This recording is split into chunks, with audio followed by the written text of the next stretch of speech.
This right behind me is a recycling pile.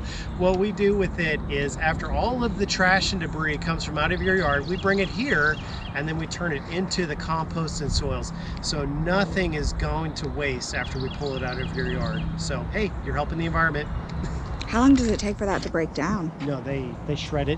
Oh, yeah, if you want to tell them. So how long does that take to break down? So you might be wondering how long this takes to break down. Well, it would probably take longer than I would be alive, but they use a giant machine where they'll take it and put it into this massive grinder, and after they're done with the grinder, it turns out they recently did that pile over there.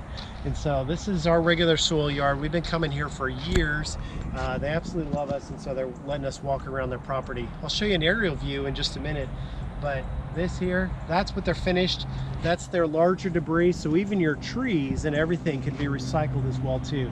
They can take pretty much anything and turn it into compost and mulch.